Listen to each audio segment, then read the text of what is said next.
Ang Pilipinas ngayon. Narito na ang pinakamainit na mga balita na nakalap sa bawat sulok ng bansa. Ihahatid sa bawat Pilipino saan man kayo sa mundo. Ang Pilipinas ngayon. Pakinggan ang bawat kaganapan sa bawat lalawigan. Ito ang Pilipinas ngayon.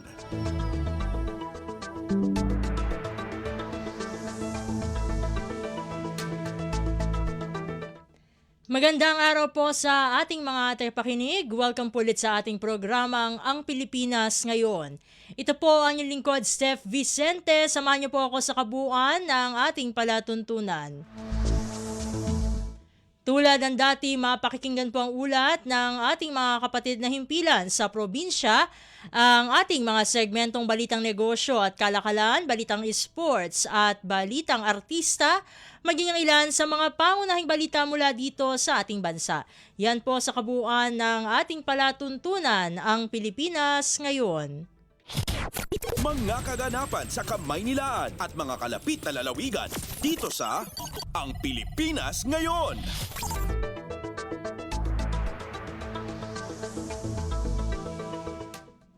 Sa mahalagang balita, Pangulong Ferdinand R. Marcos Jr. inanunsyo ang general amnesty para sa mga hindi nabayarang kontribusyon sa PhilHealth. Mga employer at self-employed na miyembro bibigyan ng 1 taon upang bayaran ng lahat ng unpaid contribution mula Hulyo ng taong 2013 hanggang Disyembre ng taong 2024. Narito si Alvin Baltazar para sa kabuuang ulat. Inatasan ni Pangulong Ferdinand R. Marcos Jr. ang Philippine Health Insurance Corporation na magpatupad ng general amnesty para sa mga hindi nabayarang kontribusyon ng mga employer, may-ari ng negosyo at mga self-employed na miyembro ng PhilHealth. Sa video message ng Pangulo, sinabi nitong sa ipatutupad na general amnesty ay bibigyan ng pagkakataon ng mga employer ng 1 taon para mabayaran na lahat ang mga na-missed o hindi nabayarang kontribusyon mula 2013 hanggang 2024. Sa pagtaya ay sinabi ng Chief Executive na nasa may 300,000 mga benepisyaryo ang makakatulong sa hakbang na ito ng pamahalaan. Sa kabilang dakoy, magpapatupad din ng dagdag ng Pangulo ng one-time waiver para sa interest ngayong taong 2026. Layunin ng inisyatiba, sabi ng Presidente, na mapagaan ang dalang kalbaryo ng ating mga kababayan tungkol sa healthcare costs at sa lahat ng iba't ibang hamon na hinaharap sa araw-araw. Pakinggan natin si Pangulong Ferdinand R. Marcos Jr. Inutusan ko po ang PhilHealth na magpatupad ng general amnesty para sa mga negosyante, private employer, mga self-employed na ating mga kababayan na hindi nabayarang kontribusyon sa PhilHealth. Bibigyan natin mga employer na 1 taon para mabayaran na lahat ng na-miss contributions mula 2013 hanggang 2024. Mula sa Palasyo ng Malacanang para sa Bagong Pilipinas, Alvin Baltazar, Radyo Pilipinas, Radyo Publiko. Samantala, mas maraming health program at PhilHealth packages maasahan ng mga Pilipino simula ngayong unang quarter ng taong 2026. Ang detalye ng balita ihahatid naman sa atin ni Raquel Bayan. Mas malawak na coverage at mas maraming benepisyong pangkalusugan na maaasahan ng mga Pilipino mula sa pamahalaan ngayong taon, lalo't bukod sa malaking pondong inilaan sa Department of Health sa ilalim ng 2026 National Budget. Nariyan rin ang pondo mula sa National Treasury na ipinababalik sa PhilHealth. Sa press briefing sa Malacanang, sinabi ni PhilHealth Chief Edwin Mercado na isa sa mga paglalaanan na malaking bahagi ng pondong ibabalik sa PhilHealth ay ang pagpapaigting ng primary care program ng tanggapan. Sa unang quarter pa lamang anya ng 2026, palalakasin pa ng tanggapan ng access ng mga Pilipino sa gamot program nationwide. Ayon sa opisyal, naayos na nila ang sistema para dito. Ang Z-packages rin anya noong nakaraang taon, mas marami ng health facility ang nagbibigay ng serbisyong ito. Ibig sabihin, kahit pribadong ospital anya ay nagpapa-accredit na para makapagbigay ng serbisyong ito sa mga seryoso o malubhang sakit tulad ng kidney failure, cancer, selected orthopedic implants at iba pang pangangailangan ng special implants o malaking halaga ng gamutan. Sabi ng opisyal, ngayong unang quarter ng 2026, marami pang bagong programa ang tanggapan na dapat abangan ng mga Pilipino at si Pangulong Ferdinand Marcos Jr. mismo ang mag-aanunsyo nito. Marami na pong nadagdag na mga facilities na nag-o-offer po nitong ating Z-Package acute myocardial infarct. Kahit po private hospital ngayon, nag-no-balance bill na. Kasi nakikita po nila yung iba pong pasyente, lumilipat na ng ibang hospital. So yun po yung market pressure na pati yung private hospital, nag-i-engage na. At yung iba naman po ay mga dagdag pong benepisyo. Siguro po ang bibigay na po natin yung pagkakataon na ang ating Pangulo po. Marami pa pong lalabas na mga bagong benepisyo ngayon pong first quarter. Hayaan na po natin ang ating Pangulo mag-announce. Mula sa Malacanang para sa Bagong Pilipinas, Rakal Bayan ng Radyo Pilipinas, Radyo Publiko. Pasada ng mga balita mula sa Pilipinas para sa mga Pilipino saan man sa mundo. Ang Pilipinas ngayon. Samantala, plano naman ng PhilHealth na gumamit ng Artificial Intelligence o AI-powered pre-validation system para maiwasan ang mapanlinlang na health insurance claims at maprotektahan ang pondo ng ahensya. Ayon kay PhilHealth President at Chief Executive Officer Dr. Edwin Mercado, sa pamagitan ng sistema ay i-check ang naisumiteng claims para matukoy kung akma ang laboratory test ng pasyente sa kanilang medical diagnosis. Sa ganitong paraan ay agad na makikita kung sino-sino ang hindi eligible sa programa. Ang hakbang na ito ay tugon ng ahensya sa panawagan ng Philippine Institute for Development Studies na mas higpitan ang pagpapatupad ng fraud control measures sa PhilHealth. Pinapalakas namin yung aming communication program. Maglalagay po kami ng mga gates para po ayusin at saka po yung AI, gamit ng AI. At i-inform po namin yung mga pasyente kung ano po yung kanilang mga benepisyong dapat na tatamasa. Si PhilHealth President at Chief Executive Officer Dr. Edwin Mercado. Pasada ng mga balita mula sa Pilipinas para sa mga Pilipino saan man sa mundo. Ang Pilipinas ngayon. Sa iba pang mga balita, hindi na kinakailangan ng indigent patients ng guarantee letters o GL mula sa kongresista, senador o iba pang government officials para bayaran ang kanilang health services sa ilalim ng Zero Balance Billing Program. Ayon kay Health Secretary Teodoro Herbosa, simula ngayong taon ay ipagbabawal ang GL sa mga government hospital na mag-avail ng medical assistance to indigent and financially incapacitated patients o MAIFIP program. Mahigpit aniyang ipagbabawal sa 2026 National Budget Law ang direktang pakikialam ng mga politiko sa pagbibigay ng access ng indigent patients sa mga health service, kabilang na ang paggamit ng guarantee letters. Samantala, maglalabas ang Department of Health o DOH sa Pebrero ng updated na Implementing Rules and Regulations o IRR para sa MAIFIP. Zero balance billing na po ang inutos ng presidente. Bayad na ang bill nyo. Kahit 2 million, 2.7 million yung pinamalaking bill na binayaran ng DOH para sa pasyente. Zero balance. Magpa-admit kayo sa basic accommodation at zero balance po. Hindi kayo withhold ng treatment. Treatment will be given to you. Si Health Secretary Teodoro Herbosa. Kumpleto, detalyadong balitaan, di papahuli sa mahahalagang kaganapan. Kamustahin ang inang bayan, ang Pilipinas ngayon. Samantala, pinabulaanan ni Health Secretary Teodoro Herbosa ang ulat na siya umano ay aalis na sa gabinete ni Pangulong Ferdinand R. Marcos Jr. Ayon kay Herbosa, prerogatibo na ng Pangulo kung magdesisyon itong palitan siya sa pwesto. Una nang sinabi ng Malacanang na wala itong natatanggap na impormasyon na magkakaroon ng cabinet revamp. Giit ni Herbosa, patuloy na isusulong ang mandato ng Department of Health sang-ayon sa direktiba ni Pangulong Marcos. There's no truth to that. I think Yusek Claire already said yesterday that there is no revamp of the cabinet. But we in the cabinet all serve at the pleasure of the president. Health Secretary Teodoro Herbosa. Pasada ng mga balita mula sa Pilipinas para sa mga Pilipino saan man sa mundo. Ang Pilipinas ngayon. Sa iba pang mga balita, Pangulong Ferdinand R. Marcos Jr. inatasan ang mga kinauukulang ahensya ng pamahalaan na tiyakin ang mapayapang pagdaraos ng traslasyon, gayon din ang kaligtasan ng mga deboto.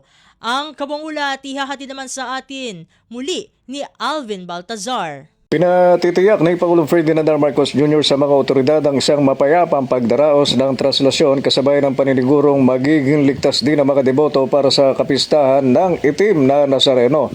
Ayon kay Palace Press Officer Undersecretary Claire Castro, nagbigay na ng direktiba ang punong ekutibo partikular sa DILG at PNP na anyay naka-alerto na kaugnay ng malaking kaganapan bukas. Sinabi ni Castro na nais makasiguro ng punong ekutibo na maging matiwasay at makabuluhan ang pagdiriwang ng pista ng Poong Nazareno. At base sa tala na nakuha ng palasyo sa Philippine National Police, sinabi ni Castro na nasa may 18,212 uniform personnel ang ide-deploy sa mga lokasyon na pagdarausan ng pista ng Black Nazarene. Dagdag ni Castro na bilang additional security ay magpapatupad ng no-fly zone sa pagdarausan ng traslasyon habang magpapatupad din ng cellphone signal jamming. Pakinggan natin si Palace Press Officer Undersecretary Claire Castro. Alinsunod sa direktiba ni Pangulong Ferdinand R. Marcos Jr. na panatilihing payapa at makabuluhan ang idaraos na traslasyon, naka-alerto ang puwersa ng PNP, DILG at ibang ahensya ng gobyerno upang siguruhin ang kaligtasan ng mga dadalo sa nasabing kaganapan. Mula sa Palasyo ng Malacanang para sa Bagong Pilipinas, Alvin Baltazar, Radyo Pilipinas, Radyo Publiko. Pasada ng mga balita mula sa Pilipinas para sa mga Pilipino saan man sa mundo. Ang Pilipinas ngayon. Samantala, inilatag na ng pamunuan ng Quiapo Church ang linyada ng mga aktibidad simula ngayong araw hanggang sa mismong kapistahan ng Poong Jesus Nazareno bukas, January 9. Ayon kay Quiapo Church spokesperson Reverend Father Robert Arellano, sa sentro sa dalawang lugar ang mga aktibidad ng pista. Ito ay sa simbahan ng Quiapo, gayon din sa Quirino Grandstand. Uumpisahan na mamayang alas 3 ng hapon ang Fiesta Masses para sa Poong Jesus Nazareno na magtatapos alas 11 ng gabi sa January 9 kung saan sa kabuuan ay 33 misa ang tuloy-tuloy na isasagawa. Sa Quirino Grandstand naman sisimulan mamayang alas 6 ng gabi ang panalangin sa pagtatakip silim, vigil at performance ng mga kabataan na susundan ng Misa Mayor bilang pagsalubong sa pista ng Poong Jesus Nazareno. Sasalubungin natin ang kapistahan ng mahal na Poong Jesus Nazareno sa pamamagitan ng Misa Mayor na pamumunuan ng kanyang lubhang kagalang-galang ang dating rektor at kurang paroko ng Basilica Minor at Pambansang Dambana ni Jesus Nazareno, His Excellency Most Reverend Rufino Siscon Jr. Siya po ang mangunguna sa pagdiriwang ng banal na Eucharistia. At sa umaga, magbibigay na po ng hudya para sa pasimula ng taunang traslasyon. Si Quiapo Church spokesperson Reverend Father Robert Arellano. Kumpleto, detalyadong balitaan, di papahuli sa mahahalagang kaganapan. Kamustahin ang inang bayan, ang Pilipinas ngayon. Sa iba pang mga balita, muling umapela ang pamunuan ng Quiapo Church sa lahat ng mananampalataya at deboto ng Poong Jesus Nazareno na dapat isa puso at isa buhay. Ang tema ng Nazareno 2026 na dapat siyang itaas at ako na may bumaba. Ayon kay Quiapo Church Rector at Parish Priest Reverend Father Ramon J. Licuanan, ang pagiging mabuting Katoliko ay pagiging mabuting Pilipino, bagay na pangarap niyang makita sa mga deboto.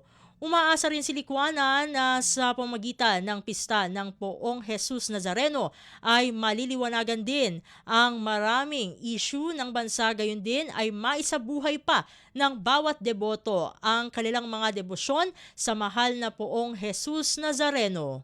During this time and age, the seemingly a lot of entities personalities, whatever we call it, who would like to pretend to be God, no? Who would like to pretend to be God. Kaya mahalaga po, especially nowadays, na makilala talaga po natin ang Diyos. And like St. John the Baptist, this event would hopefully usher God into the hearts of the people. Yun po ang mahalaga doon.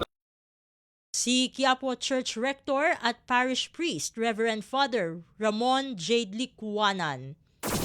Kumpleto, detalyadong balitaan, di papahuli sa mahahalagang kaganapan. Kamustahin ang inang bayan, ang Pilipinas ngayon.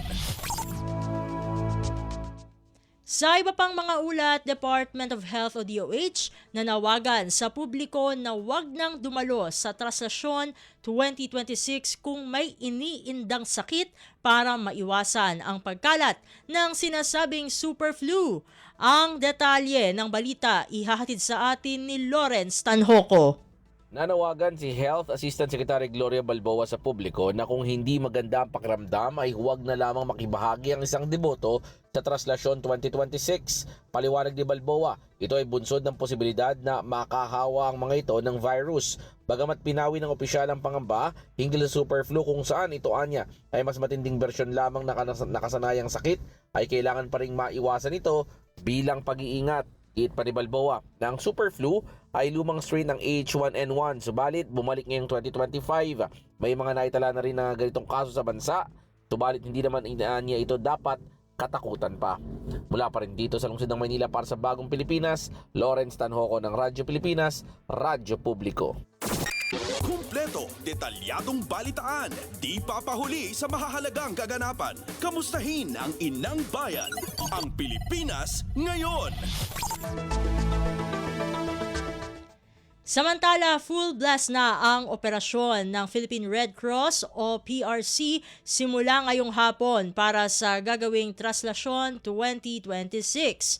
Ayon kay PRC Secretary General Dr. Gwen Pang, nasa 1,200 responders ang idideploy kasama ang 5,200 volunteers na nakaabang sa mga lugar na dadaanan ng prosesyon.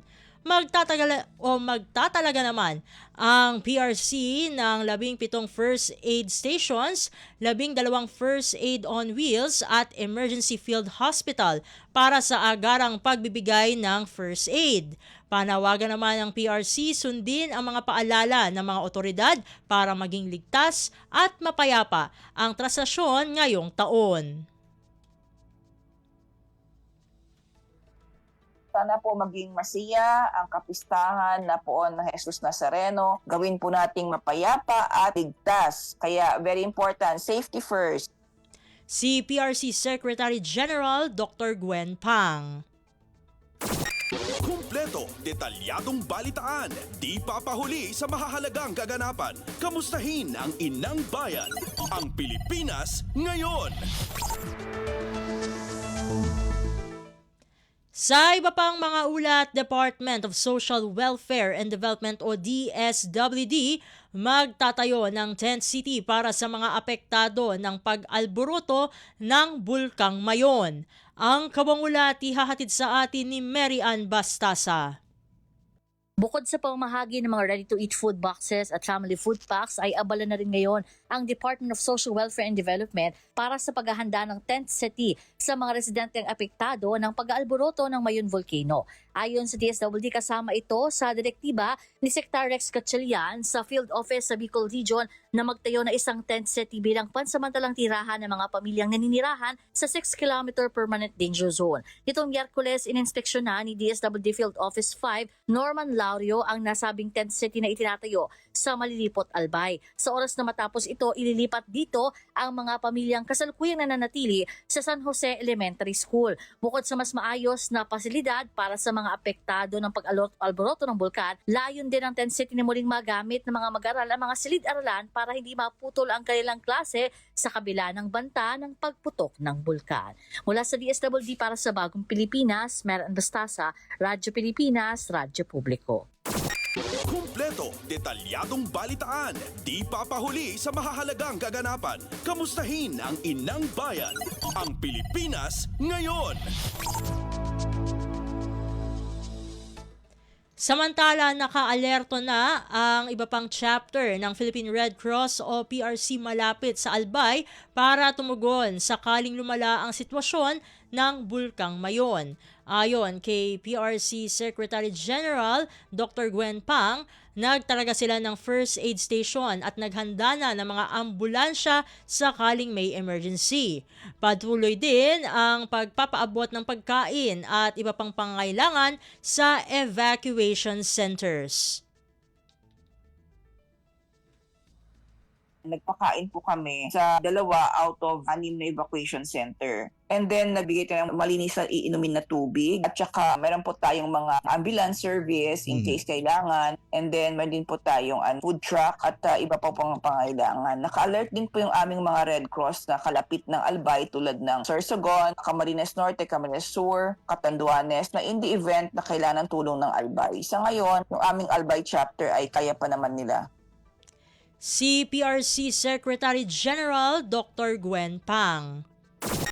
Kumpleto, detalyadong balitaan, di papahuli sa mahahalagang kaganapan. Kamustahin ang inang bayan, ang Pilipinas ngayon. Sa iba pang mga ulat, investigasyon ng Kamara sa flood control scandal, mananatiling suspendido hanggat buhay ang Independent Commission for Infrastructure o ICI. Ang kabuang ulat ihahatid sa atin ni Kathleen Forbes.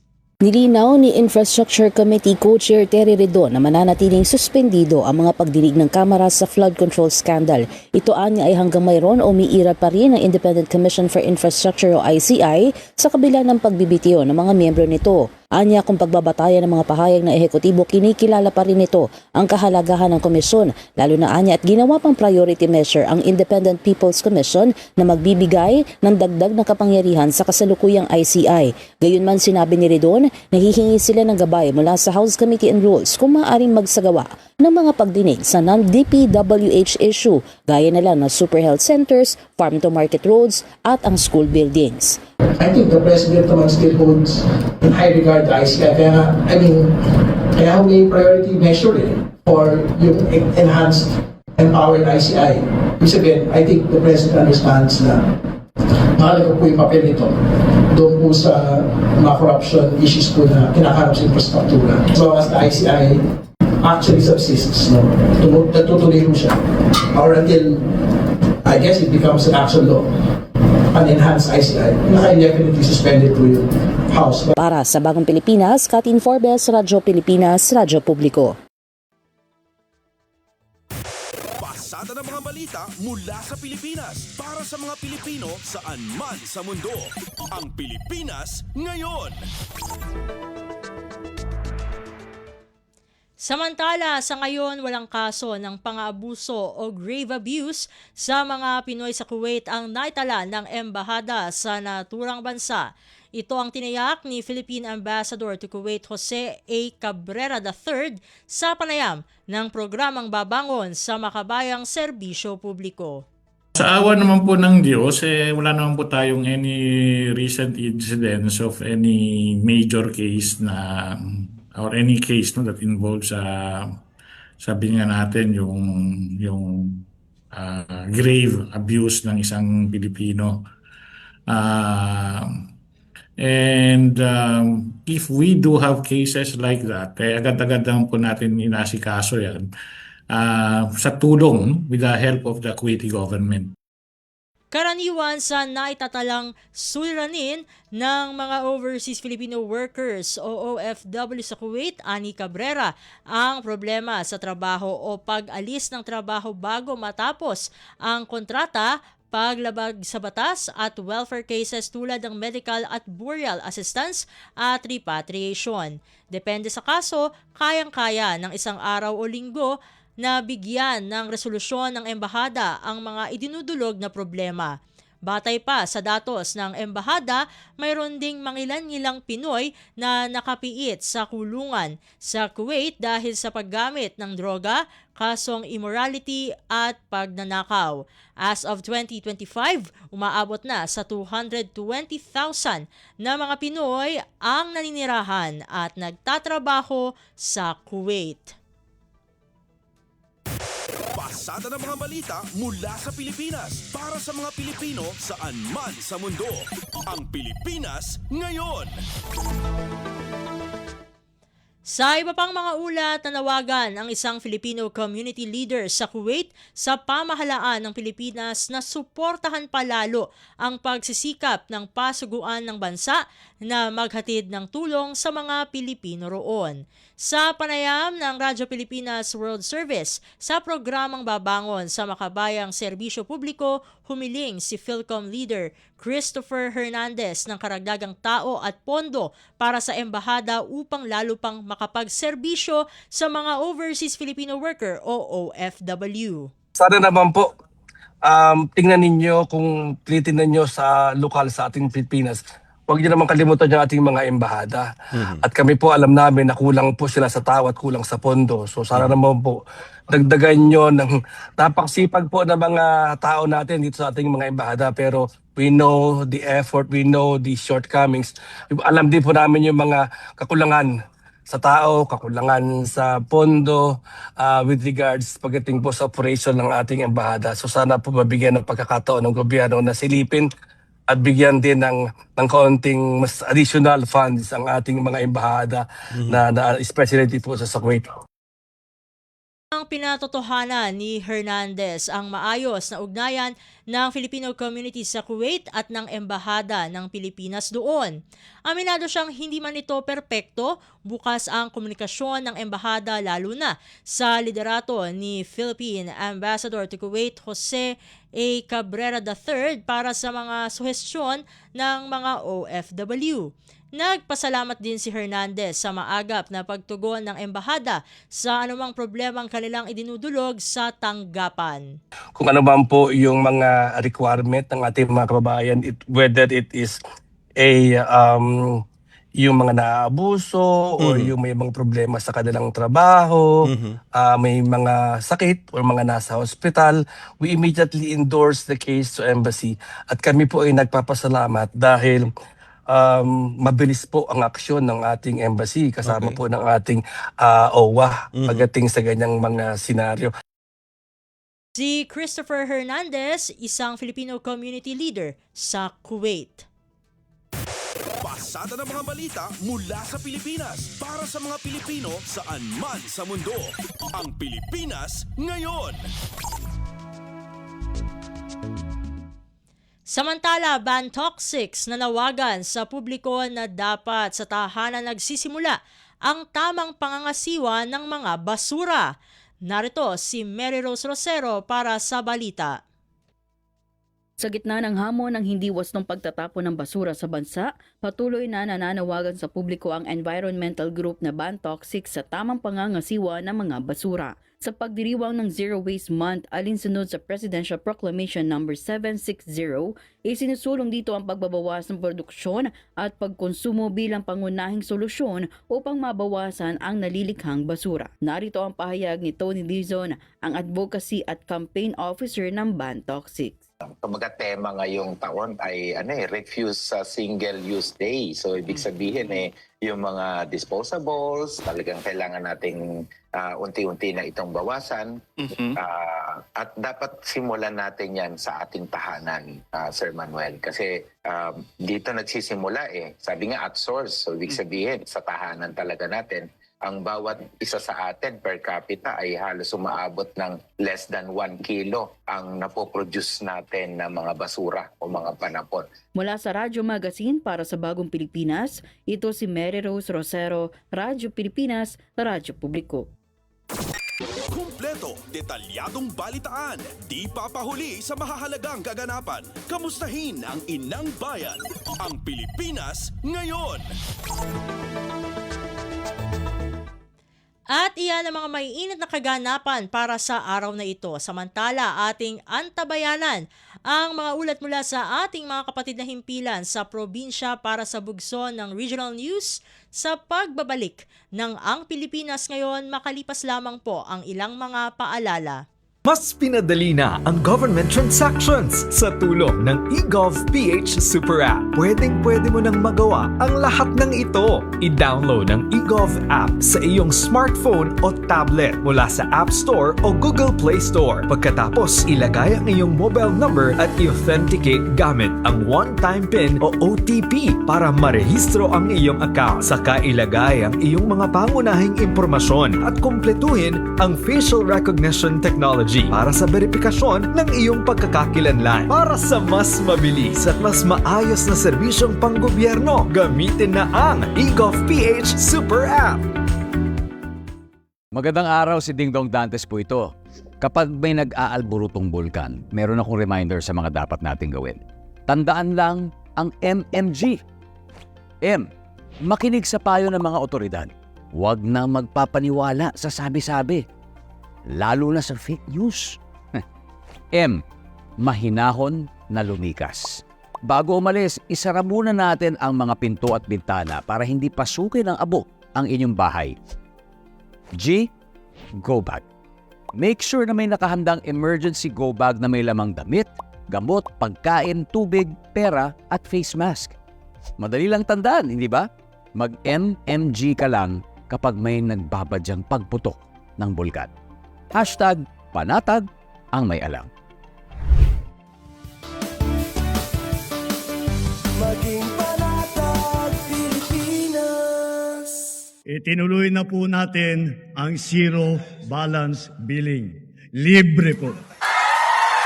Ibig sabihin, ang serbisyo sa basic accommodation sa ating mga DOH na ospital, wala nang babayaran ang pasyente. Po, ang dami pong challenge, hindi po namin alam kung saan namin kukunin, ganon, nag-iisip kung paano namin mababayaran. Siyempre po, masayang-masaya, super saya po dahil na zero billing po kami. Opo, malaking ano po talaga, malaking tulong po. Mabilis lang din po. Bayad na ang bill ninyo. Uulitin ko, wala nang kailangan bayaran ng pasyente basta sa DOH Hospital dahil bayad na po ang bill ninyo. Naiyak ako kasi sobrang saya. Maraming salamat po, Mr. President Bongbong Marcos Jr. Hindi kami nagkamali ng taong ihinalal.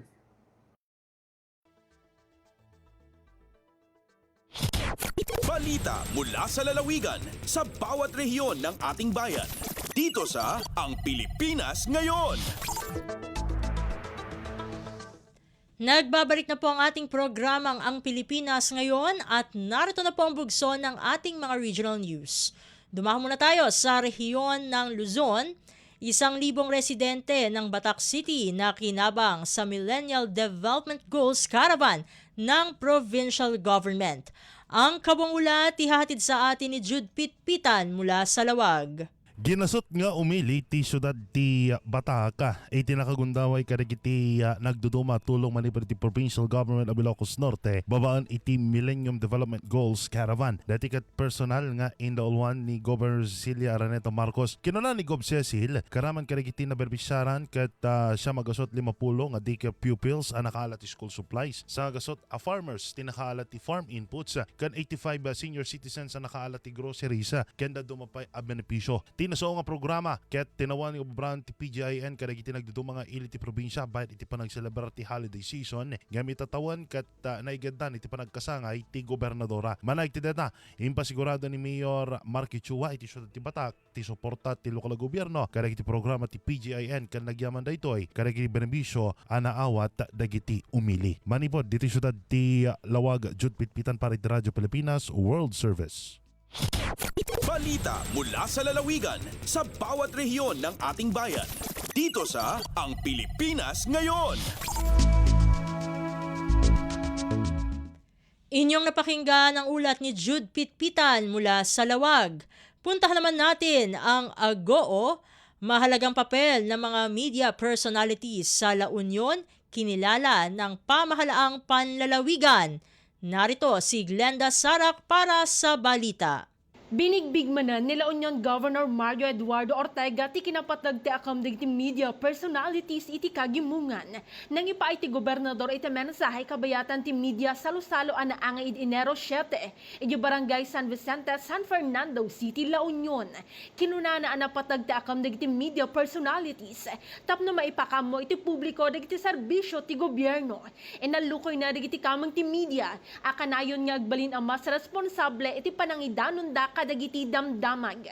Inlawlawag na iti media salo-salo kat tanda ti panagyaman ken panangbigbig iti trabaho ken kontribusyon dagiti media para iti panagduruas ti komunidad. Ti media salo-salo kat tinawan nga isaysayang kat ti pamilya ni Governor Mario. Baban iti panangorganisar ti Provincial Government of La Union tapno maipaayan iti gundaway dagiti miyembro ti media nga agrelax ken aglilinangan. Nakipasat iti salo-salo dagiti media personalities ken content creators manipod La Union, Pangasinan ken Baguio City. Manipod aggo La Union, Glenda Bakungan, Sarap, para iti Radyo Pilipinas World Service. Balita mula sa lalawigan sa bawat rehiyon ng ating bayan. Dito sa Ang Pilipinas Ngayon. Inyong napakinggan ang ulat ni Glenda Sarak mula sa Agoo. Dakoy naman natin ang rehiyon ng Kabisayaan. Mahigit 2 milyong pisong halaga ng marijuana na kumpiska ng Police Regional Office o PRO8 sa Baybay City. Ang detalye ng balita ihahatid sa atin ni Daisy Belizar mula sa Borongan. Wara palampasahan Pwersahan Police Regional Office 8 hapag panguna ng Regional Director Police Radar General Jason Capoy matapos marikupo ang 2.1 million pesos nga kantidad din marijuana ha syudad han Baybay City. Hadungan nga operasyon han Baybay PNP ngan PDEA Region 8 gin inspeksyon han K9 unit inusa nga courier hub ha Barangay Kugon di nagpositibo nga narikupo indako nga kahon. Sulod na nasabi nga kahon in na-recover 17 kilos in mamara nga dahon hin marijuana ngan 20 nga vape devices nga may ada cannabis oil. Bisan kunwaray kuhaan parcel, padayon niya na ang manhunt operation ng mga otoridad agud madakop ang tag-iya nga nansuspitsado nga makuha unta hini nga illegal nga droga. Ini nga kamanduan insubayhan direktiba ni Acting PNP Chief Lieutenant General Jose Melencio Nartatis Jr. nga pahugton ang seguridad kontra pagpuslit hin droga nga diha Eastern Visayas. Tika nga Borongan City, ini Daisy Lalosa Bilizar para Radyo Pilipinas World Service. Balita mula sa lalawigan sa bawat rehiyon ng ating bayan. Dito sa Ang Pilipinas Ngayon. Inyong napakinggan ang ulat ni Daisy Belizar mula sa Borongan. Puntahan naman natin ang Sogod. 61 senior citizens sa Limasawa Island sa Southern Leyte, recipient ng Expanded Centenarian Act sa taong 2025. Ang kabuang ulat ihahatid naman sa atin ni Jevic Epiz. Miabot sa 61 ka senior citizen sa isla sa Limasawa, probinsya Southern Leyte, ang nakadawat og cash gift gikan sa gobyerno ilawom sa Expanded Centenarian Act o Republic Act 11982. Sumala sa impormasyon gikan ni Jessamine Rin, MSWO sa isla sa Limasawa, ato sa iran nga mga beneficiary mao ang mga senior citizen nga nagasaulog sa ilang milestone age sa tuig 2025. Gihatagan og tag 10,000 pesos ang matag octogenarian o nonagenarian samtang 100,000 pesos ang cash gift nga nadawat sa centenarian isip pag-ila silang taas nga edad o kontribusyon sa komunidad. Gipasabot usab ng Expanded Centenarian Act opisyal nga gipirmahan niadtong Pebrero 26, 2024 nga nagpalapad sa benepisyo sa cash gift alang sa mas daghang senior citizen sa nasod. Anasing nga programa usa ka pamaagi sa gobyerno sa paghatag og bili og pasilungog sa mga tigulang nga nakahatag og dakong papel sa paglambo sa ilang pamilya og sa komunidad. Samtang gibutyag usab ni Rin nga karong nga tuiga anaa sa dulan usa ka gatos ka senior citizen ang makabenepisyo sa naasing nga programa. Para sa Bagong Pilipinas, Jevic Epis, Radyo Pilipinas, World Service. Balita mula sa lalawigan sa bawat rehiyon ng ating bayan. Dito sa Ang Pilipinas Ngayon. Inyong napakinggan ang ulat ni Jevic Epiz mula sa Sogod. Dumako na tayo sa rehiyon ng Mindanao. Siguraduhin ang mga ruta ng traslasyon. Yan ang utos ni Mayor Clarex Uy sa mga miyembro ng kapulisan. Ang detalye ng balita ihahatid sa atin ni Romy Kapinpuyan mula sa Cagayan de Oro. Si Cagayan de Oro City Mayor Rolando Uy ang nag-utos sa City Police na siguraduhin ang lahat na rota patungo at mula sa darating na traslasyon sa Puong Jesus Nazareno. Ibinigay niya ang direktiba kay Cagayan de Oro City Police Director Colonel Dexter Pahay noong Lunes. Libo-libong deboto mula sa lungsod at iba't ibang bahagi ng Mindanao ang inaasahang pupuno sa Macali para sa morning procession matapos ang Dawn Masses sa Biyernes, Enero 9. Gusto ni Mayor Uy na maging mapayapa at maayos ang traslasyon ngayong taon sa kabila ng inaasahang malaking turnout ng mga deboto. Mula sa Cagayan de Oro, Romy Kapinpuyan para sa Radyo Pilipinas World Service. Balita mula sa lalawigan sa bawat rehiyon ng ating bayan. Dito sa Ang Pilipinas Ngayon.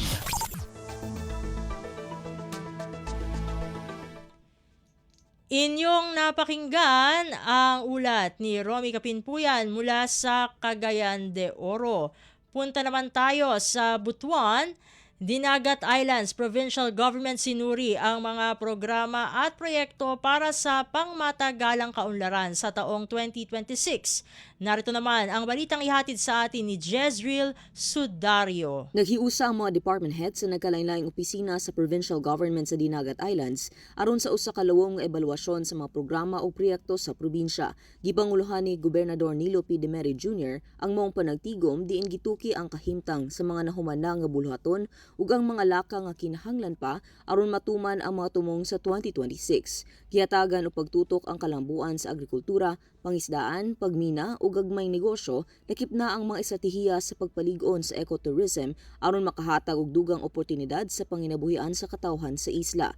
Gisusi usab ang produksyon sa manok, baboy, itlog ug mga gulay ug giistoryahan ang mga paagi sa pagproseso sa sobra nga ani aron mahimo kining dugang kita og negosyo sa probinsya. Gikan sa RP Butuan, kini si Jezreel Sudario para sa Radyo Pilipinas World Service. Balita mula sa lalawigan sa bawat rehiyon ng ating bayan. Dito sa Ang Pilipinas Ngayon. Inyong napakinggan ang ulat ni Jezreel Sudario mula sa Butuan. Dadako naman tayo sa Iligan. Mahigpit na seguridad ipatutupad sa kapistahan ng Poong Jesus Nazareno sa Iligan City. Ang detalye ng balita ihahatid naman sa atin ni Sheriff Timhar Habib Majid. Ipatuman sa Police Regional Office of Pro-10 ang hugot nga seguridad sa Iligan City atol sa pagsaulog sa kapistahan sa Itom nga Nazareno karong Biyernes, Enero 9.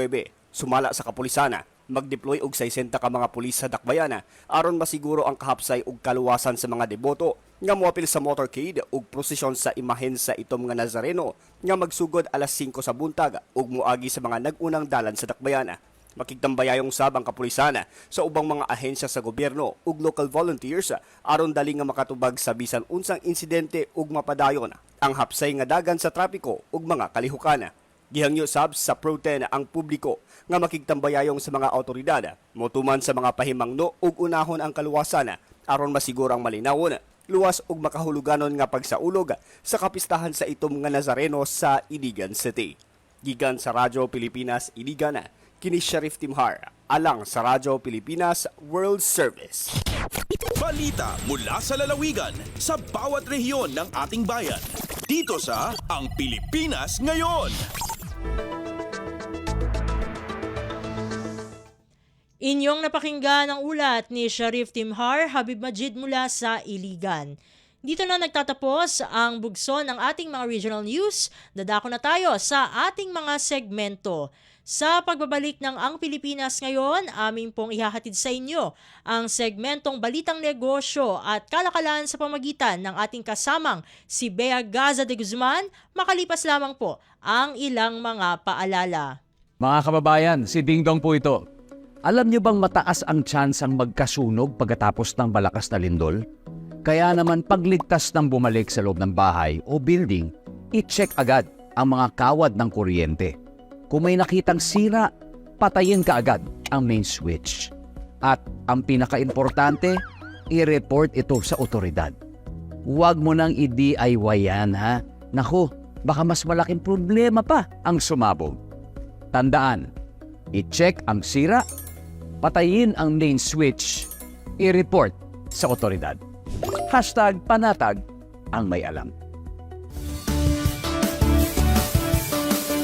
Maging panatag Pilipinas. Paano nga ba mag-register para magkaroon ng schedule sa Bagong Pilipinas Presidential Action Center? Narito ang mga dapat gawin. Gamit ang iyong mobile device, pumunta sa eGovPH app.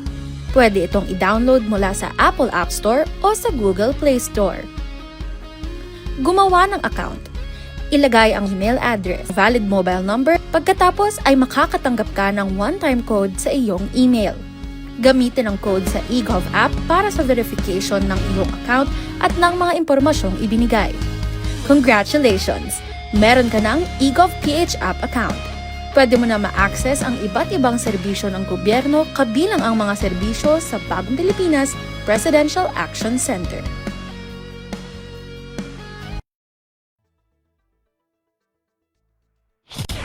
Lagay ng ekonomiya, kalakalan, negosyo at iba pa. Atin ang alamin dito sa Ang Pilipinas Ngayon. Nagbabalik po ang programang Ang Pilipinas Ngayon. Narito na po ang ating balitang negosyo at kalakalan. Isinusulong ngayon ng Sugar Regulatory Administration o SRA sa mga trader na bumili ng gawang lokal na molasses bago mag-angkat ng raw sugar byproduct. Ito'y sa kabila ng mababang presyo dahil sa oversupply. Nag-issue ang SRA ng Molasses Order o MO2 para sa crop year 2025 hanggang 2026 na nag-uutos sa mga eligible trader na unahing bilhin at i-withdraw ang lokal na molasses. Batay sa datos ng SRA, umaabot sa 460,037 metric tons ang lokal na supply ng molasses nitong kalagitnaan ng Desyembre taong 2025. Mas mataas ng 35% sa 340,976 metric tons kumpara sa taong 2024. Sa bilang na ito, 244,378 metric tons ang mula sa nauna ng crop year 2024 hanggang 2025. Lalo pang dumami ang domestic supply dahil sa karagdagang produksyon na umaabot sa 215,658 metric tons sa kasalukuyang crop year. Bumagsak din ang mill site price ng molasses sa halos sa 57% o katumbas ng 7,088 pesos kada metriko tonelada mula sa 16,476 pesos kada metriko tonelada sa nakaraang taon. Umaasa si SRA Administrator Pablo Luis Azcona na sa pamamagitan ng kautusan, tataas din ang presyo ng raw sugar byproduct. Sa ilalim ng kautusan, lahat ng makikibahaging trader pahihintulutang mag-angkat sa ratio ng 3:1 o 3 locally produced molasses purchased is to 1 imported molasses.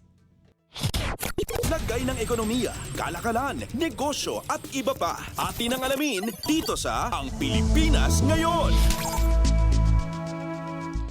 Umaasa ang mga opisyal ng pamahalaan na lalago ang produksyon sa agrikultura dahil sa pagpapatupad ng debt condonation ng mga magsasaka.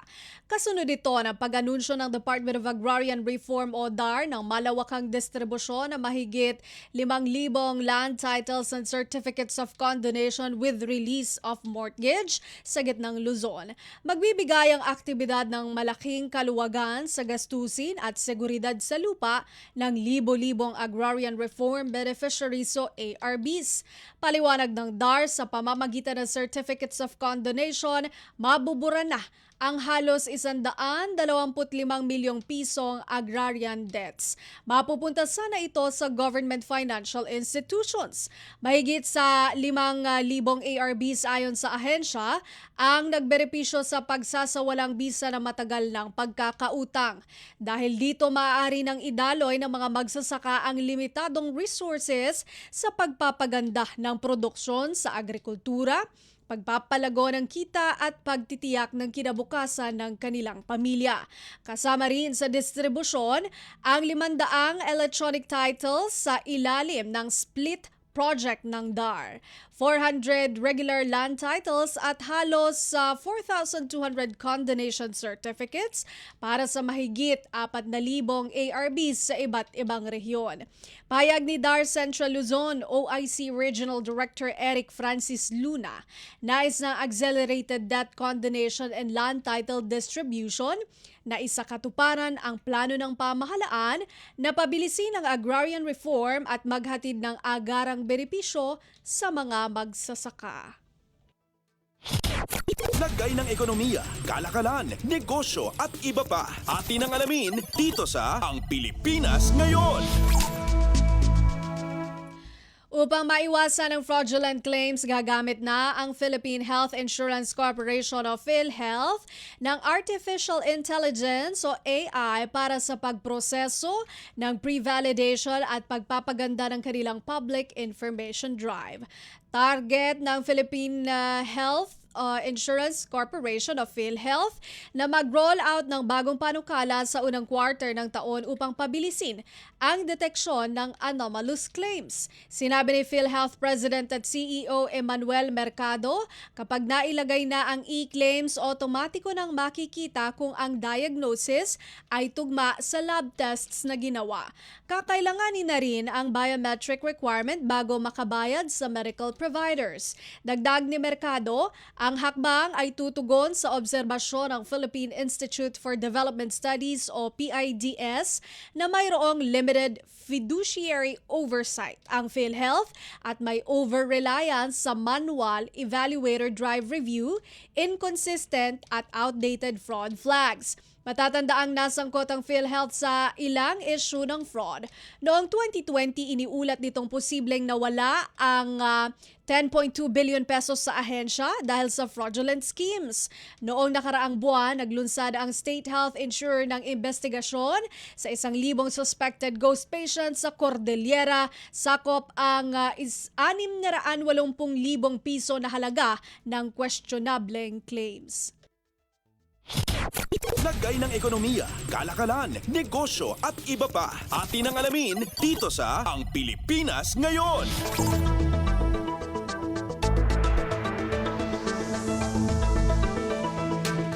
Layon ng lokal na pamahalaan ng La Union na pagandahin ang mga daungan nito at magtatag ng mental health facility at tourism center simula ngayong taon, ayon kay Governor Mario Eduardo Ortega.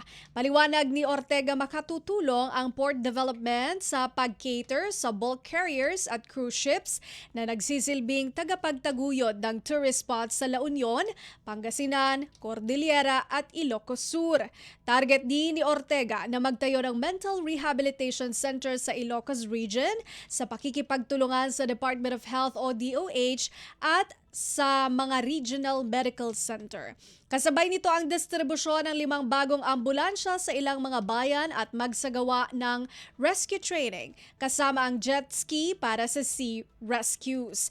Makatutulong din ang tourism center sa San Juan, La Union sa planong pag-promote ng tourist sites sa probinsya. Ani Ortega, bukod sa ekonomiya, malaki rin ang magiging benepisyo ng mga proyekto sa sektor ng turismo at medikal. Lagay ng ekonomiya, kalakalan, negosyo at iba pa. Atin ang alamin dito sa Ang Pilipinas Ngayon.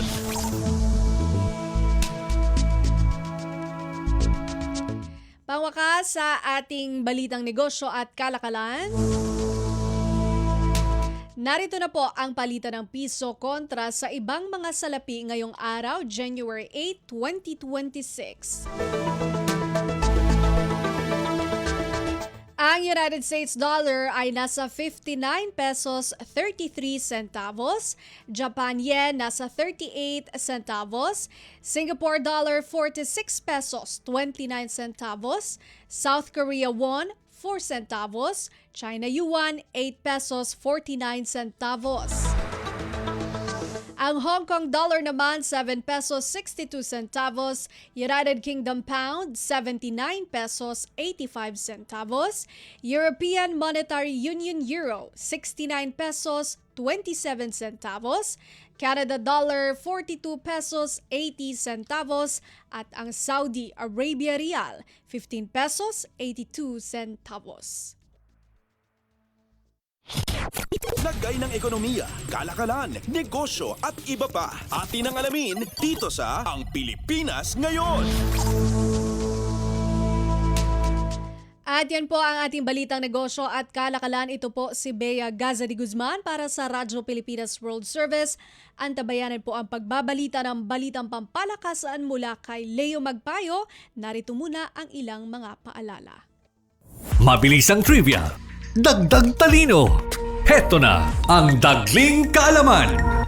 Paggamit ng maliit na plato, nakakabawas ng timbang? Parang hindi ka pani-paniwala. Subalit ayon sa scientists, nakakatulong sa pagpapapayat ang paggamit ng maliit na plato. Napag-alaman ng researchers sa Cornell University na dahil sa paggamit ng maliit na plato, nabawasan ng 30% ang dami ng calories na kinakain ng mga respondents. Pero ito ay posible lang kung present ang dalawang kondisyon. Una, dapat ang tao mismo ang magsiserve ng pagkain sa kanyang sarili dahil kumukonti ang kinukuha niyang pagkain. At pangalawa, hindi dapat binabantayan ang pagkain ng tao. Kaunting kaalaman na malaking dagdag talino. Abangan muli ang susunod na Dagling Kaalaman. Updates at pinakahuling mga usapin sa mundo ng palakasan. Atin ang pakinggan dito sa Ang Pilipinas Ngayon.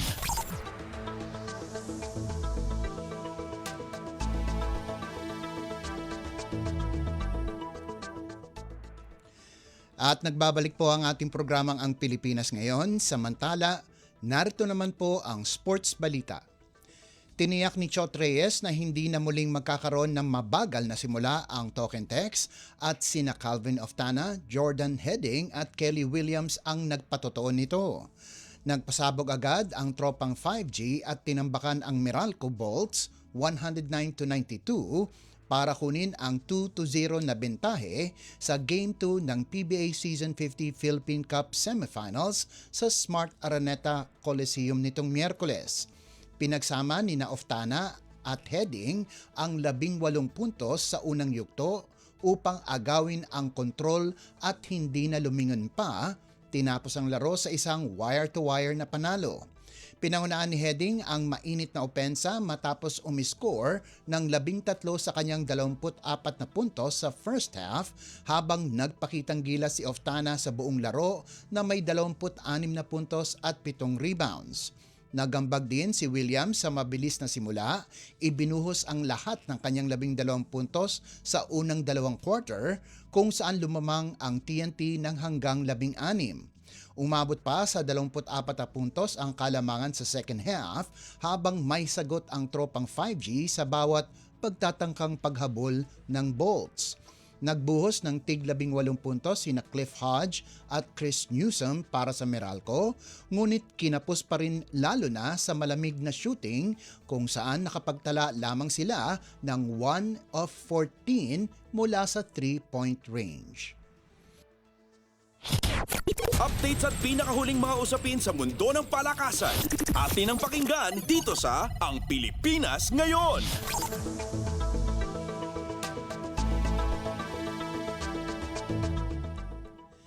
Sa isa pang laban sa PBA Semifinals, inaasahan ni Barangay Ginebra head coach Tim Cone na si Don Trulliano ang magiging susi sa pagbangon ng San Miguel matapos ang Game 1. Ngunit ibang manlalaro na may kaparehong bagsik sa opensa ang umangat mula sa Beerman bench sa Game 2. Nagbigay ng sigla si Jeron Teng habang bumawi ang San Miguel kontra Ginebra 93-84 upang itabla ang best of 7 semifinals series ng PBA Season 50 Philippine Cup.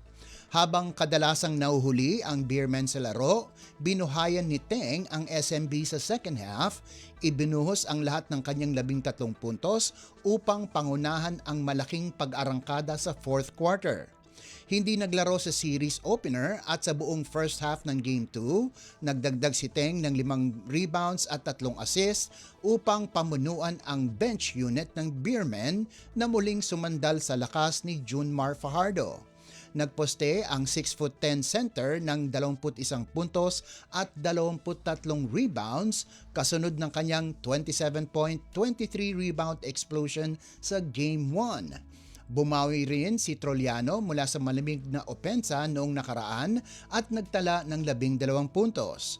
Nag-ambag ng tig-11 sina Jericho Cruz at CJ Perez habang nagtala rin ng parehong output si Marshall Lassiter kabilang ang 3 mahalagang tres sa 13-4 run na naglapit sa SMB sa 52-53 bago matapos ang third quarter.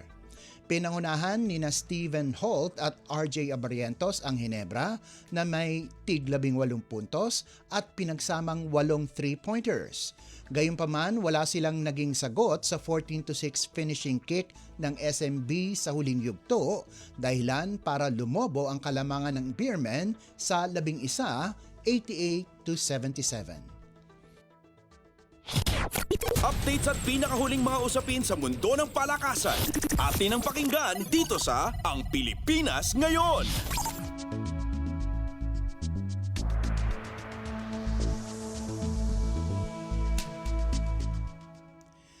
Mabilis na tinalo ni Filipina tennis star Alex Ayala si Petra Marcinko 6-0 at 6-2 para makapasok sa quarterfinals ng ASB Classic sa Auckland, New Zealand nitong Huwebes ng umaga. Hindi nahirapan ang fourth-seeded Ayala sa kanilang 62 o 62 minutong laban at minsan lang nawalan ng serve habang kontrolado niya ang laro sa Women's Tennis Association o WTA 250 tournament. Sa panalo, hihintayin ni Ayala ang mananalo sa pagitan ni na 5th seed Magda Linette at Elisabetta Cocciaretto. Galing si Linette sa 6-4, 4-6, 6-2 na panalo laban sa dating world number 1 na si Venus Williams habang tinalo naman ni Cocciaretto si Alicia Parks 6-2, 7-5. Bago ang kanyang quarterfinal match, makikipag-partner muna si Ayala sa American na si Eva Jovic sa women's doubles final 8 kontra sa delikadong tambalang Jessica Malikova at Rina Zarazua sa Biyernes ng umaga. Ang unseeded na sina Malikova at Zarazua ay galing sa malaking upset win na 3-6, 6-2, 12-10 laban sa top seeds na sina Aisha Mohammed at Erin Rotliff. Updates at pinakahuling mga usapin sa mundo ng palakasan. Atin ang pakinggan dito sa Ang Pilipinas Ngayon.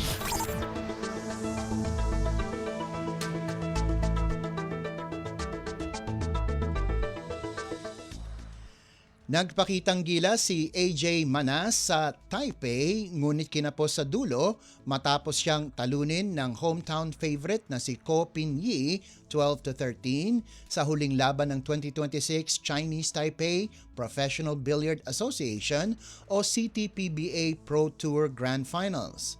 Sa kabila ng mabigat na field na binubuo ng ilan sa pinakamahuhusay na cue artist sa Asia, kabilang sina Carlo Biado at Johan Chua, nakahanap ng paraan ang 18 anyos na si Manas para makapasok sa finals.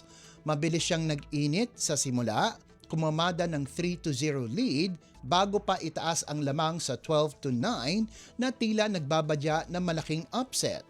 Ngunit hindi niya napanatili ang momentum.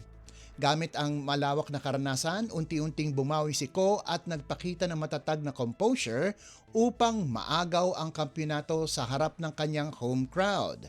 Sa kabila ng pagkatalo, uuwi pa rin si Manas ng may $3,000 o $3,175 at isang runner-up trophy. Si Ko na dating world number 1 at kampiyon ng 2015 9-ball at 10-ball World Championships ay tumanggap ng $6,350. Susunod na sasabak ang tubong antipolo sa Universal 4th Chinese Taipei 9-ball Open mula Enero 8 hanggang 11. Inaasahang lalahok dito si Nabiado, ang Spaniard na si Francisco Sanchez Ruiz at ang 2025 WNT Player of the Year na si Aloysius Yap ng Singapore. Bago makarating ng finals, tinalo ni Mana sina Lu Hui Chan at Ko Ping Han matapos siyang makalabas sa Group D kasama sina Yi, Jeffrey Roda at iba pang Taiwanese players. Updates at pinakahuling mga usapin sa mundo ng palakasan. Atin ang pakinggan dito sa Ang Pilipinas Ngayon.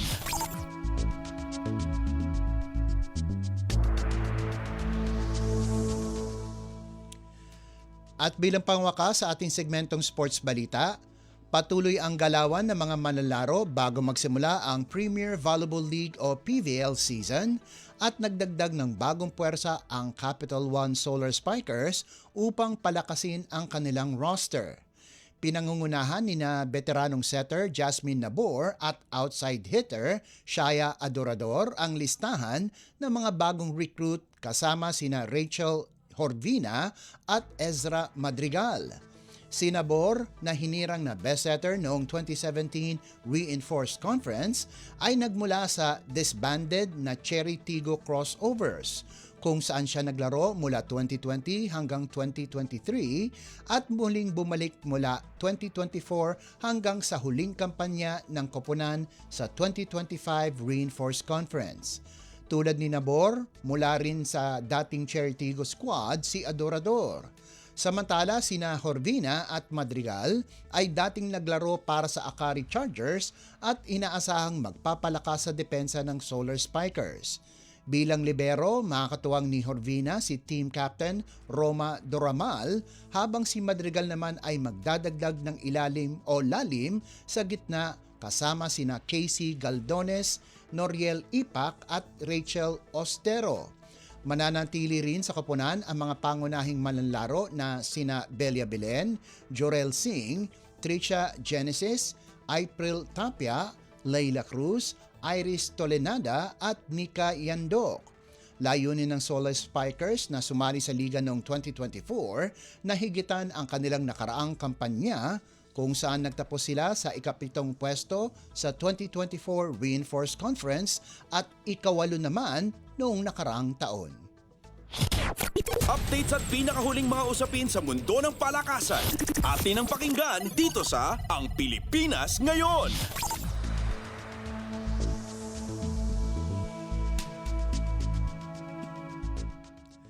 At yan ang pinakahuling balita sa larangan ng palakasan. Ito po si Leo Magpayo. Samantala, antabayanan nyo naman po ang ating segmentong Balitang Artista na ihahatid sa inyo ni Mama JT. Yan po sa pagbabalik ng ating programang Ang Pilipinas Ngayon, pakalipas lang ng ilang paalala. Magandang araw, si Ding Dong Dantes po ito. Kapag may nag-aalburutong bulkan, meron akong reminder sa mga dapat nating gawin. Tandaan lang ang MMG. M. Makinig sa payo ng mga otoridad. Huwag na magpapaniwala sa sabi-sabi. Lalo na sa fake news. M. Mahinahon na lumikas. Bago umalis, isara muna natin ang mga pinto at bintana para hindi pasukin ng abo ang inyong bahay. G. Go bag. Make sure na may nakahandang emergency go bag na may lamang damit, gamot, pagkain, tubig, pera at face mask. Madali lang tandaan, hindi ba? Mag-MMG ka lang kapag may nagbabadyang pagputok ng bulkan. #panatag ang may alam. Maging panatag Pilipinas. Mabilis ang trivia, dagdag talino. Heto na ang Dagling Kaalaman. Alam mo ba na ang Pacific Ring of Fire ay tahanan ng mahigit 75% ng mga aktibong bulkan sa buong mundo? Matatagpuan ito sa paligid ng Pacific Ocean at dito nagaganap ang pinakamaraming lindol dahil sa patuloy ng paggalaw ng mga tectonic plates. Sa Pilipinas, bahagi tayo ng Pacific Ring of Fire kung kaya't madalas tayong makaranas ng pagputok ng bulkan at mga lindol. Meron tayong mahigit na 20 aktibong bulkan, kabilang dito ang Bulkang Mayon, Taal at Mount Pinatubo, ilan sa mga pinakakilalang bulkan sa buong mundo. Kaunting kaalaman na malaking dagdag talino. Abangan muli ang susunod na Dagling Kaalaman. Ang latest, ang hottest sa showbiz and entertainment. Heto na sa Ang Pilipinas Ngayon.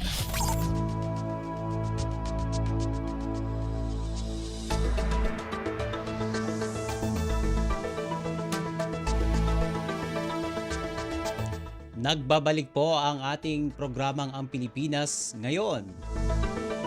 At halo, magandang araw sa ating mga chismoso at chismosang nag-aabang ng mga trending na balita sa mundo ng showbiz. Ito na ang ratsyada ng ating mga chika. Eto, malungkot na balita, pumanaw na ang ama ni na Ann Curtis at Jasmine Curtis Smith na si James Ernest Curtis Smith. Ibinahagi ni Ann ang malungkot na balita sa kanyang Instagram noong January 7, kalakip ang black and white na larawan ng kanilang yumaong ama. Ayon sa pahayag ng pamilya, ang pagpanaw ni James ay hindi inaasahan, ngunit naging mapayapa naman. Inilarawan siya nina Ann at Jasmine bilang isang mapagmahal na ama at haligi ng kanilang pamilya na patuloy na namumuhay sa kanilang mga alaala. Hindi nagbigay ng karagdagang detalye sina Ann at Jasmine hinggil sa sanhi ng kanyang o ng pagkamatay ng kanilang ama. Si James ay ama ng magkapatid sa Filipinang si Carmencita Ojales. Samantala, bumuhos ang mga pakikiramay mula sa mga kaibigan, taga-suporta at kapwa celebrities ni Ann at Jasmine. Ilan sa mga nagpaabot ng mensahe ay sina Karil at si Diane Subiri at si Dr. Vicky Bello na nagpahayag ng kanilang pakikiramay at paghanga at pagmamahal at pag-aalaga ni Ann sa kanyang ama at pamilya. Ang latest, ang hottest sa showbiz and entertainment. Heto na sa Ang Pilipinas Ngayon.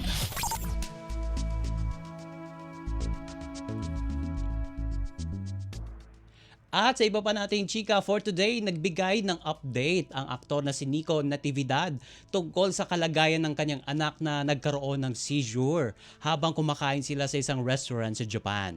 Ayon sa kanyang social media post, maayos na ang kondisyon ng bata at masigla na muli. Ibinahagi rin ni Nico na napag-alamang may pneumonia ang kanyang anak, ngunit hindi pa ito malala at patuloy nila itong binabantayan. Nagpasalamat ang aktor sa mga dasal at suporta na kanilang natanggap at naging bukas sa kanyang mga pangamba bilang magulang, lalo na sa kahalagahan ng kalusugan at pagkakaroon ng trabaho upang may panggastos sa gamutan. Maraming netizens ang nagpaabot ng pakikiramay, payo at panalangin, lalo na tungkol sa pag-iingat sa malamig na klima at pagbiyahe ng bata. Ang latest, ang hottest sa showbiz and entertainment. Heto na sa Ang Pilipinas Ngayon.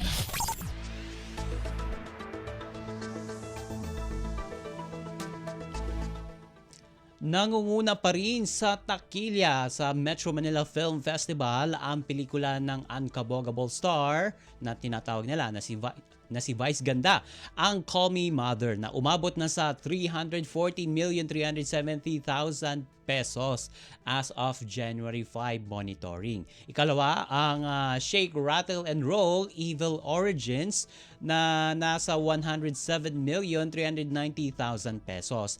Habang nasa ikatlong pwesto ang Unmarry na may gross revenue na 47,290,000 pesos. Habang nasa ikaapat na pwesto ang Bar Boys After School na nakakuha ng 46,320,000 na kita sa kanilang film showing. Panglima ang Love You So Bad na umabot ng 23,650,000 pesos. Pang-anim ang I'm Perfect na 22,410,000 pesos.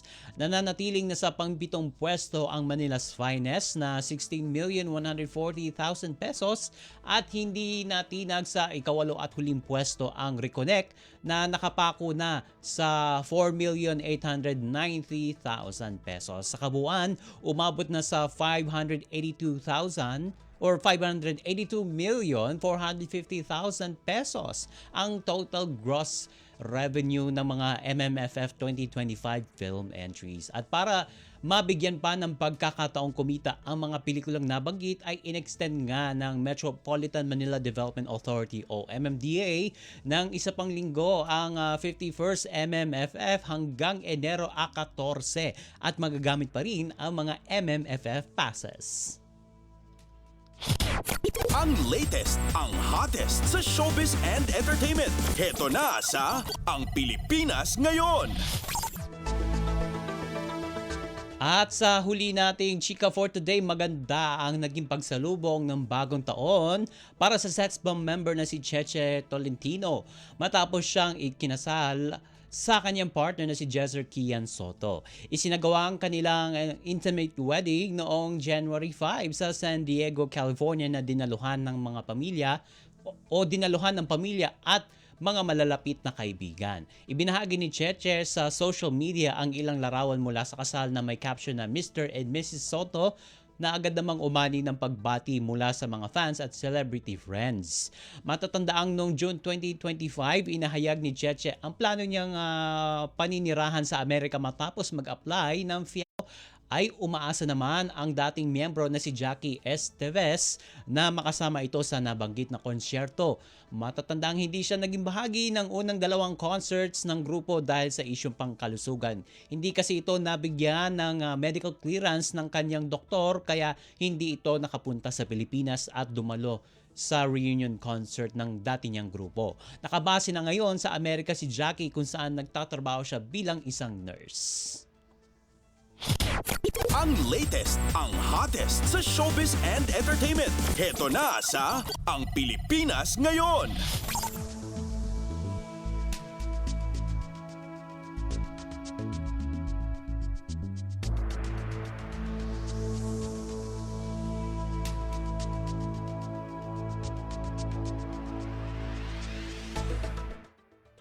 And OMG, wala na po tayong sapat na oras para sa ating balitang artista. Maraming salamat mga kachismis sa pakikinig sa aking mga chika for today.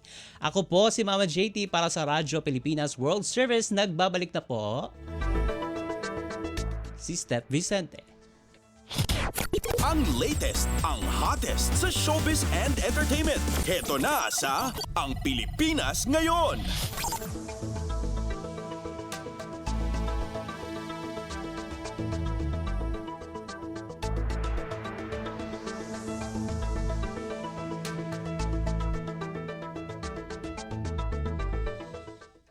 At inyo pong napakinggan ang ating segmentong Balitang Artista. Yan po ang kabuuan ng ating programa para sa araw na ito. Samantala, magpapasalamat na tayo sa ating mga nakasama sa studio na sina Milo Jonella, Susan Aison, Hiro Lucero, Justin Osias at Anthony Pimentel. Pinasasalamatan din natin syempre ang ating executive producer para sa araw na ito na si Jerome Toledo. Salamat din sa mga naghatid ng mga ulat mula sa Kamaynilaan at mga probinsya. Pinasasalamatan din natin ang mga naghatid sa atin ng ating segmentong Balitang Negosyo at Kalakala na si Bea Gaza de Guzman, ng segmentong Balitang Sports na si Leo Magpayo at ng segmentong Balitang Artista na si Mama JT. At syempre, maraming salamat sa ating station manager na si Mr. Ray Sampang. Maraming salamat po hanggang sa susunod na edisyon ng ating palatuntunan. Huwag kalimutang mag-like, mag-follow at mag-subscribe na sa mga social media account o page o channel ng Radyo Pilipinas World Service upang maging laging updated sa mga mahalagang balita. At syempre patuloy ding sumubaybay sa pamagitan ng ating Evox PBS receiver app at sa nagbabalik nating shortwave radio. Ito pong muli ang inyong lingkod, Steph Vicente. Mabuhay po tayong mga Pilipino. At yan ang Pilipinas Ngayon. Muling samahan sa parehong oras at alamin ang pinakahuling mga kaganapan at balita saan man kayo naroon. Ang Pilipinas Ngayon!